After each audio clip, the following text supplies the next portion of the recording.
গেল কয়েকদিনে বিশ্বের বিভিন্ন প্রান্তের তাপমাত্রা রেকর্ড পর্যায়ে পৌঁছেছে এমন প্রতিবেদন প্রকাশ করেছে বিবিসি।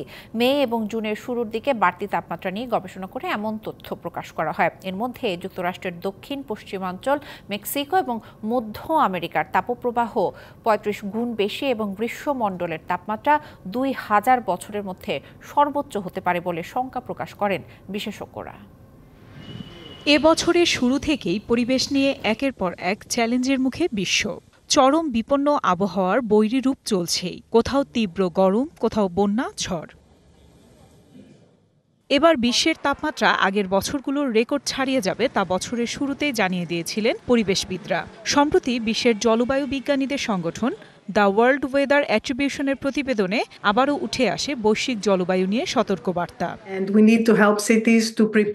জলবায়ু ও পরিবেশের উন্নয়নে আমাদের তহবিল খুবই কম। ধীরে ধীরে যে পরিস্থিতির দিকে আমরা যাচ্ছি সংকর এবং এর থেকে উত্তরণ সহজ নয়। আমাদের প্রস্তুত থাকা উচিত। এক্ষেত্রে সবার আগে এগিয়ে আসতে পারেন সমাজবাদী ও বৈশ্বিক নেতারা।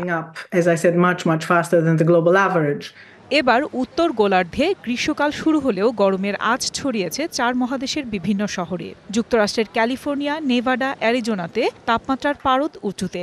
মেক্সিকোতে চরম তাপমাত্রায় মানুষের প্রাণহানিও হয়েছে।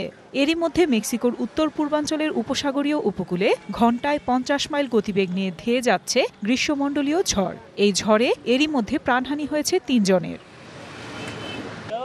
ভয়াবহ গরমের কারণে ইউরোপের বিভিন্ন শহরে পর্যটকের মৃত্যু ও নিখোঁজ হওয়ার খবর পাওয়া গেছে। গ্রিসের মাথরাখি দ্বীপে ১ সপ্তাহের মধ্যে ৩ পর্যটকের মৃত্যু হয়েছে হিট ওয়েভে।